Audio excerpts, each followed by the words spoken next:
स्थानीय प्रशासन की पूरी मिली भगत है। कल भी हम लोग गए थे वैशाली में, एक घटना घटी है जिस तरीके से एक छोटी सी बच्ची 1 महीने 13 दिन तक वो बच्ची लापता रहती है कि जब तक जवाबदेही तय नहीं होगी आपराधिक घटना इसी तरीके से घटती है। कल केंद्रीय मंत्री चिराग पासवान ने बिहार में हो रहे आपराधिक घटनाओं को लेकर के बड़ा सवाल खड़ा किया।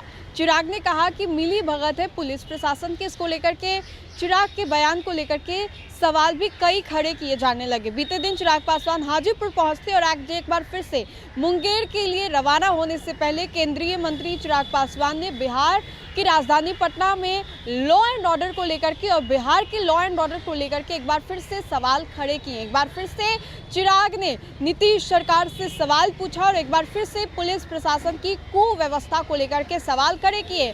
बोलते बोलते आखिर क्यों भड़क गए केंद्रीय मंत्री चिराग पासवान और ये कह दिया कि वाकई जो भी मैं कह रहा हूँ वो हकीकत है। चिराग पासवान ने एक बार फिर से बड़ा बयान दे दिया है पुलिस प्रशासन को लेकर के। सुनिए क्या कुछ कहते नजर आ रहे हैं चिराग पासवान बिहार में हो रहे आपराधिक घटनाओं को लेकर के। बिहार में जो आपराधिक घटनाएं हो रही है उसको लेकर के, क्योंकि लगातार आप भी आपराधिक घटनाओं पर सवाल। जिम्मेदारी जवाबदेही तय होनी चाहिए, मैं पहले ही इस बात को कह चुका हूँ।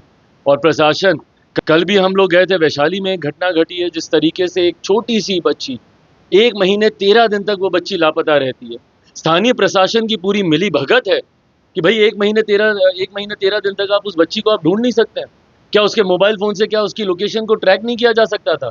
अगर ये लोग चाहते तो क्या ये लोग नहीं कर सकते थे?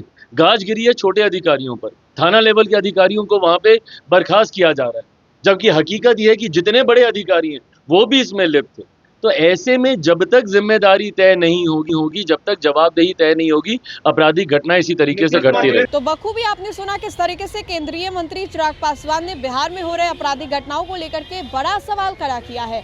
आए दिन राजधानी पटना से बिहार के अलग अलग जिलों से जो खबरें हैं वो सामने आ रही है और आपराधिक घटनाएं जो है अपने चरम सीमा पर है। अपराधी बेखौफ होकर के सीसीटीवी फुटेज के सामने चेहरे को दिखा करके बिना नकाब हो रहे जो आपराधिक घटनाओं को अंजाम दे रहे, इसको लेकर के भी सवाल जो है खड़े हो रहे। चिराग पासवान ने इस पूरे आपराधिक घटनाओं को लेकर के क्या कुछ कहा, आपराधिक घटनाओं की गतिविधियों को लेकर के क्या कुछ कहा, ये हमने आपको सुनवाया। तो फिलहाल के लिए इस खबर में इतना ही।